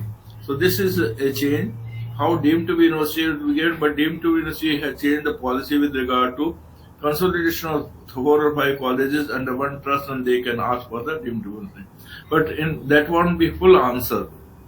Full answer comes when it becomes a national policy and national act, wherein the provision and state act, wherein 4 or 5 colleges can come together and form the university, a degree granting status. This policy has to come out, or this kind of act has to be enacted. Bill has to be enacted by respective government, and in fact it requires a lot of exercise by the central and state government in order, and that is possible. If that happens, then you find the landscape is changing. If that doesn't happen, then we will be keeping and talking about it, and again the new policy would be coming after 10-15 years of that time. But this is a challenge which has to be addressed. If it addressed, it will bring about a major change in the processes which we are following, and also give a kind of a change which is required at the college level, because higher education mostly in colleges, and if the colleges do not have freedom to formulate the course, formulate program, carry out the flexibility which they are talking, flexibility will not take under affiliated colleges as much as at the moment they are saying. Delhi University, they allowed the courses to be taken at another college, other things, but the distances are 10 or 15 kilometers. It's possible, but in many of the small states or small towns it will be very difficult. So one has to really come out with a detailed blueprint for carrying out this exercise. Any other question, Budin? Yeah, go ahead. You can go ahead. Yes, sir. So you have very nicely presented the evolutionary process of policy and planning, especially referring to the education policy in India. So really, it is mind-blowing presentation. Now, sir, I would like to supplement certain questions raised by our learned participants. Number one, as Dr. Bivan, he has left, of course, but as we must have some regional policies. Yes. As you are very rightly saying that there should be state policies, that will be not a problem, because education is in concurrent list. That's why each and every state government can adopt their own policies as per the framework of the new education policy, national education policy. Number two, my point is that even Indian colleges perhaps also can initiate one discussion that is called regional perspective. As Bivan has said, not only it is a state problem, in the northeastern region, in the 8 states, we are having certain common features in the socio-economic development. So if we can initiate such discussion and dialogue, how we best implement the new education policy, then many problems may be solved. That is, I want to know from your end. That is number one. Yeah. Number two, I want to supplement Dr. Usman. He is very rightfully regulated one point, that is, without discussing the national education policy in a democratic country like ours in the parliament, how that could be? How that could be implemented for the public welfare? That is the problem. So, with an executive order, how a national policy can be implemented? I want to know from your end. That is second point. Number three, Sir, we may have a national dream through our education policy.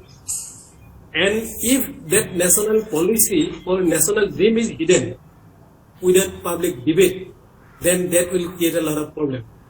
That is my one point. And now my another point is that, sir, as you very nicely know about the quality framework designed by UGC through NAC, quality framework of the higher education under the guideline of the UGC framed by the National Assessment Accreditation Council, that is a very clear verdict, sir. Why government of India, means central government and state government, do not establish universities and colleges as per the quality framework of NAC as a model, and that will give us a real quality for the education, higher education, particularly the general education, sir. So these 4 points I would like to form your end. Very good. I think regional policy should be formulated, state level policy should be framed, and where the region is common culture, developmental status, etc., they can come. As we are coming in the global policy, as we are coming national policy, regional policy also becomes a regional hub, and then one can commonly decide of the regional policy, and they can each state can benefit within that regional policy. So what I fully agree, the ICF can take up a call with regard to arranging a meet with the all the 7 states in the northeastern region, and coming out with the kind of regional perspective of development of education and higher education, particularly over a period of 10 years, over a period of 5 years, and linking with kind of the process which national education policy has initiated. So that could be one of the way we can think about dialogue and discussion and deliberation, and that would also help the respective states to plan and think about the policy. I think that's a good suggestion which could be carried forward. Second is that it is for the parliament and it is for the policy makers and it is for the MPs to make the government to bring the document to the table of the parliament and discuss. That will be in the larger interest. I believe this is in the larger interest of the country, because some of the states have already started saying that we are not going to implement the policy, because that consultation, wider consultation with the stakeholders have to take place. So our recommendation, our suggestion would be there is need for a wider discussion at the parliament level, so that all the states, union territories are on the same page, and they might come out with the difficulties, issues which would be then taken care by, as Dr. Usman says, a detailed blueprint, detailed plan of implementation that has to be worked out. These are the two views which I am holding. I also publicly say, but people have to also come with a kind of a writing on the subject, also explaining it. Ultimately, parliamentarians have to come. You have to interact with your respective constituency people, that this is in the larger interest of happening, developing the education system of our country. Dr. Manoj?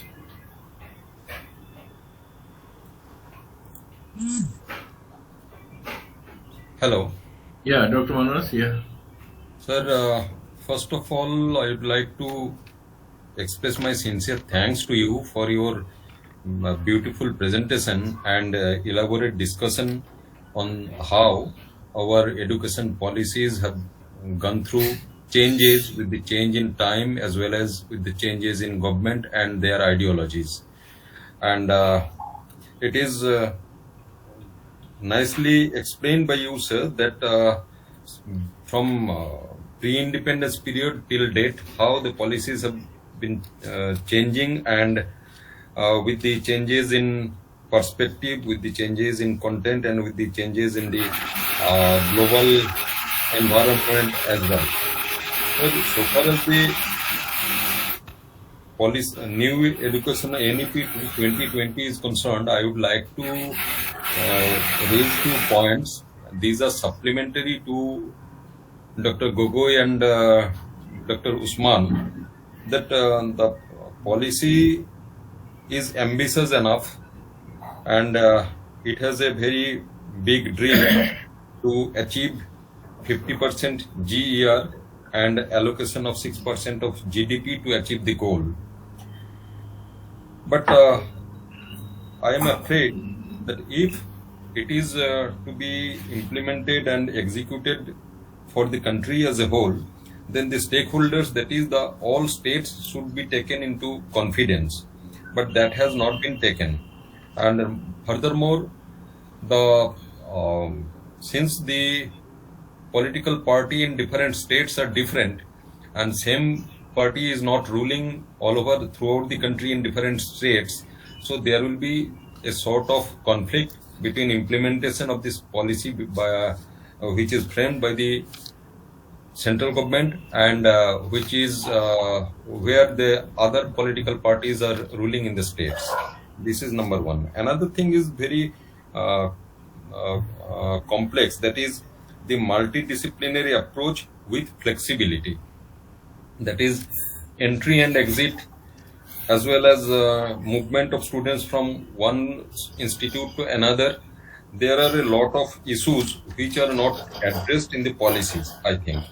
So these are the issues need to be addressed properly, and I think the policy which is framed by in NEP 2020, that should be decentralized, taking the confidence, that is the what the state government should do to implement, and there should be a clear-cut guideline for the states as well as for the central government, and the regulatory authorities, whether these NEP 2020 is properly being implemented or not, and how far the different higher education and institutes are complying with the NEP 2020 needs to be properly addressed, and properly government should be vigilant about it. Otherwise, it will be the dream of NEP will remain as a dream.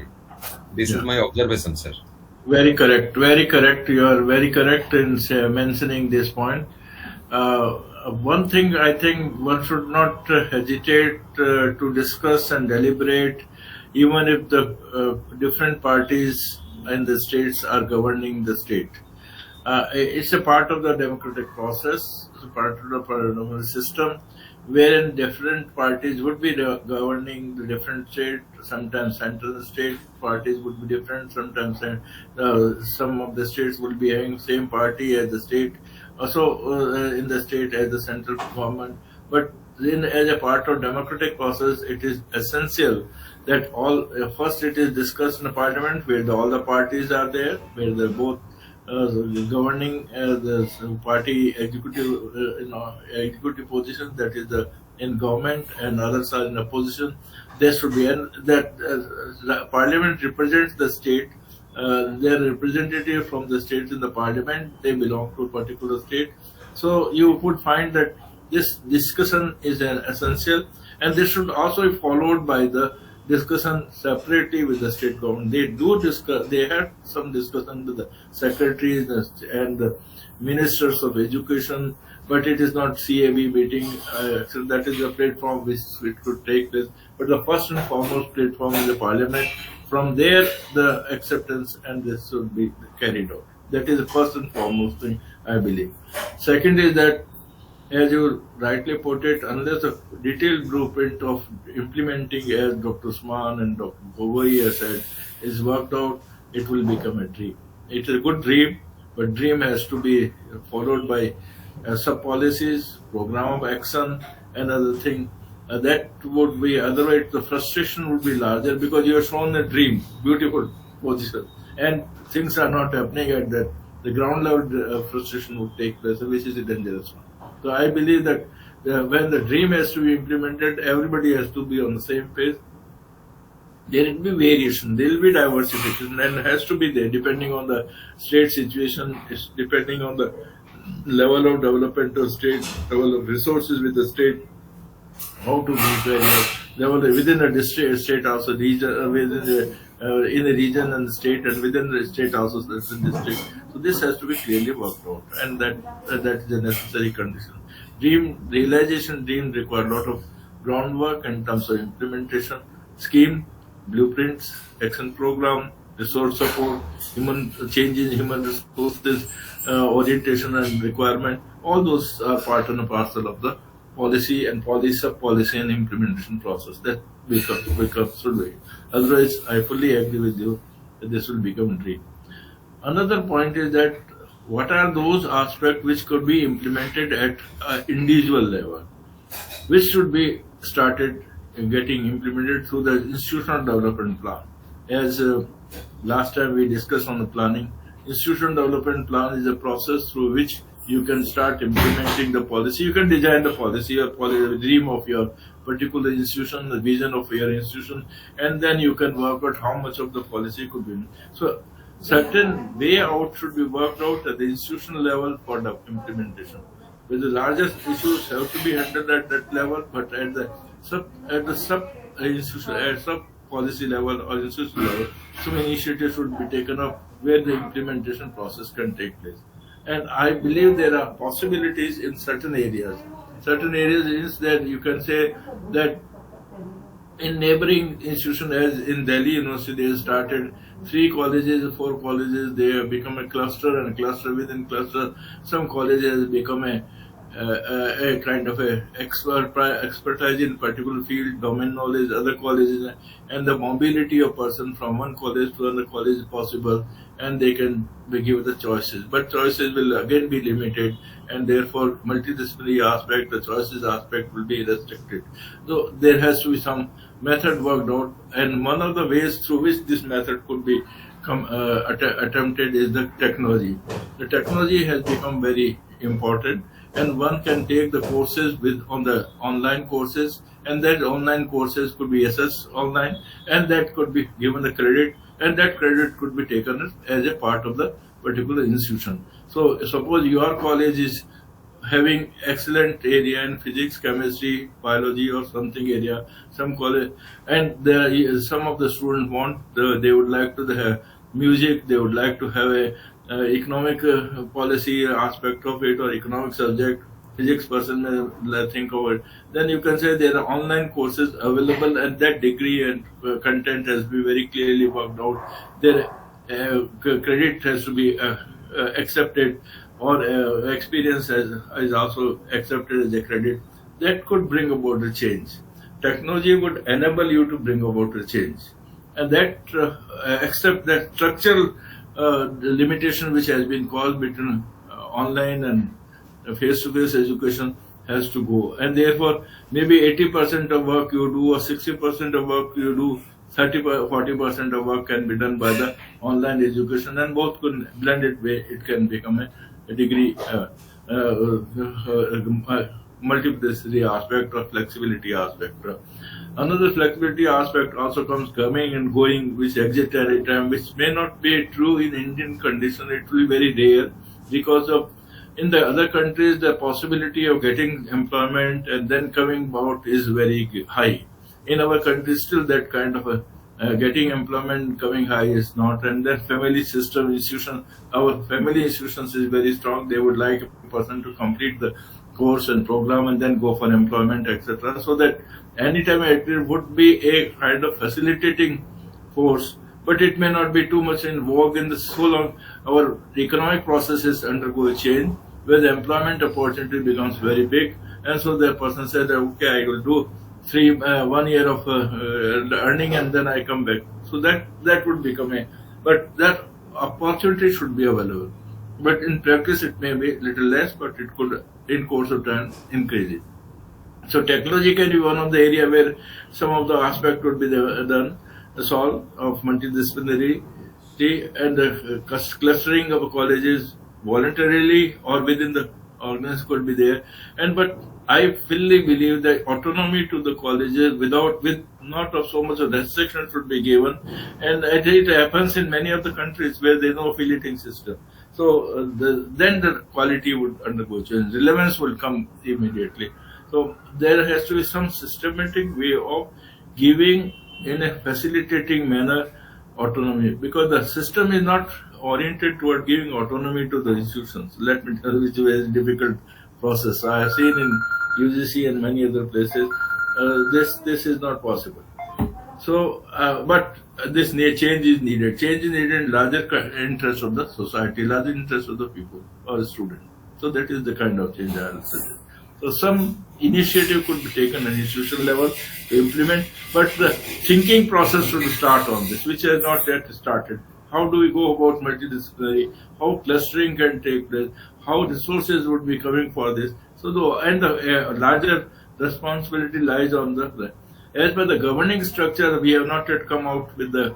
Still, there is a provision in the recommendation of the policy, but no act as HACI was considered to be placed in the parliament.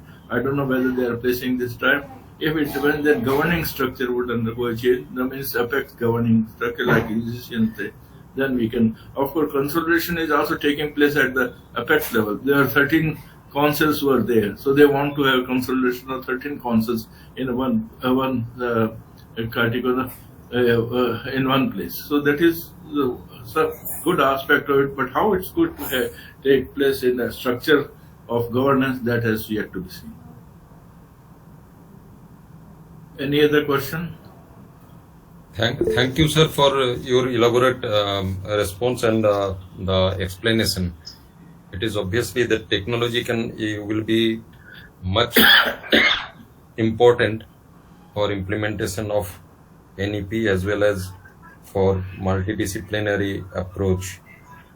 And flexibility in the system. Yes, I think that yes, can be one yes. of the ways through which it can deploy. But a lot of details have to be worked out. I often call it there is a devil in details. When you start working on devil details, there is a lot of problems come, and then one has to work it out. Any other questions if you have? Yeah.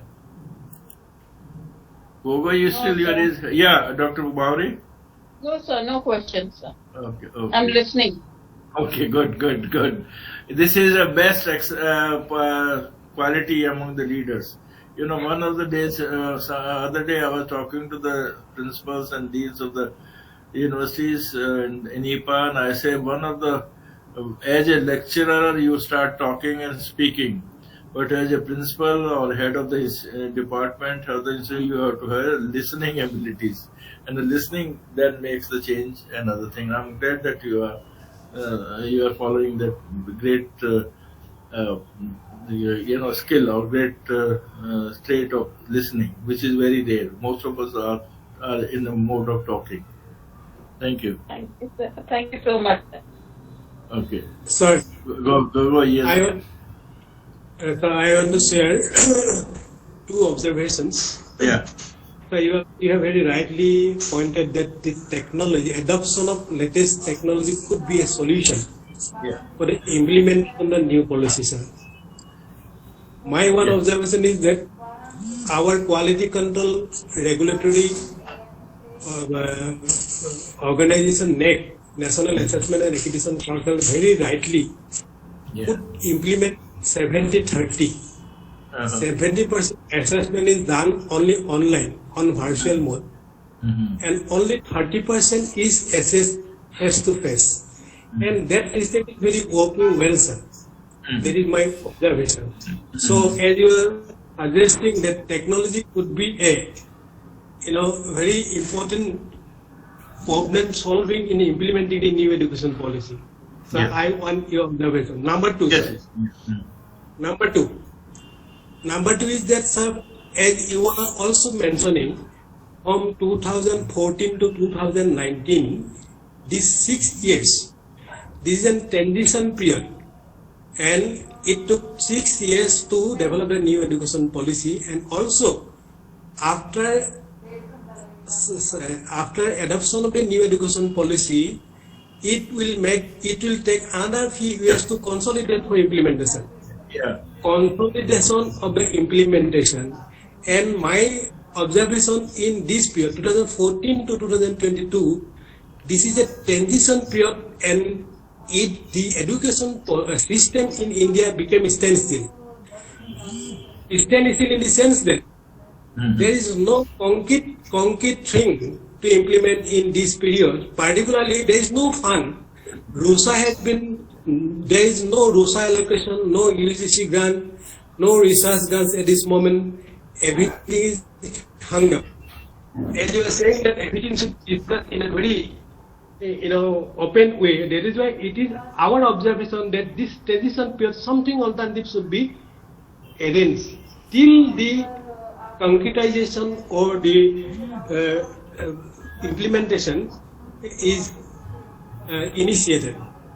So I want your this transition period or dormant period, or we can call this is an standstill in the education education system in India. So your observation, sir. So yes, it's unfortunate that things are standstill for the last several years. In fact, allocation has to be there and the detailed plan, because 20 it was submitted. We already adopted the policy in 21 and 20, and we have now the blueprint, details have to be worked out. The Apex, the organization, has yet not been finalized at the parliament, in the form of X, what is going to happen to UGC and the rest of the organization. So that standstill is not very good for the and the funding also has been not very clearly worked out. They said they will be funding through certain different structures, verticals, etc. That is also being delayed. So at the moment, it's not a good position for the development or implementation of policy, but that has to go out. Or we have to. This has to be reduced. So somehow this delay has to be avoided. Delay has to be completely wiped out. In fact, we have to go for an action plan and blueprint for the implementation, because this delay is very unfortunate, and allocation, it becomes less.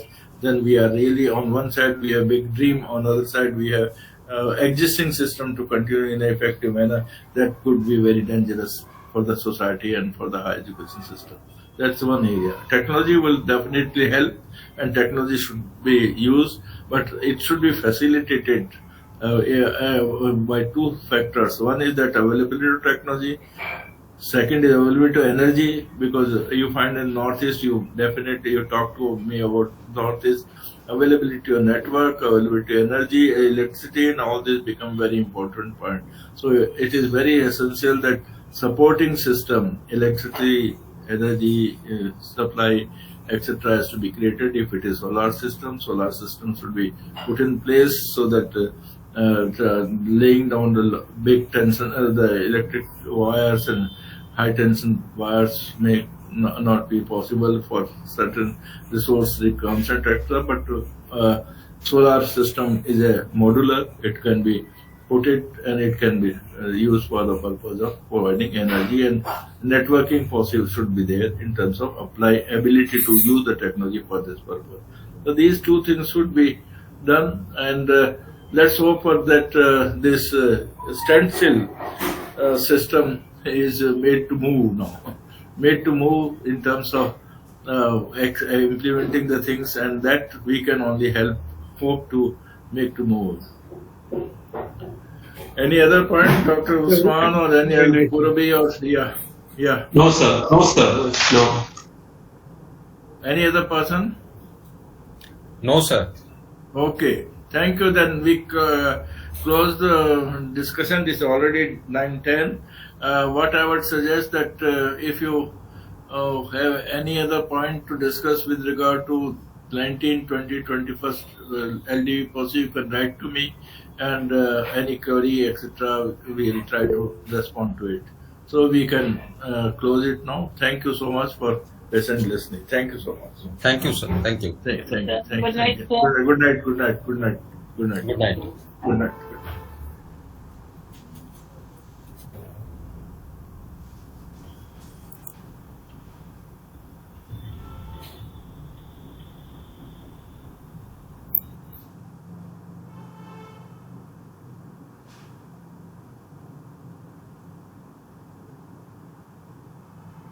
Thank you, sir. I'll also sign out now. Thank you. Can sign out now. Okay.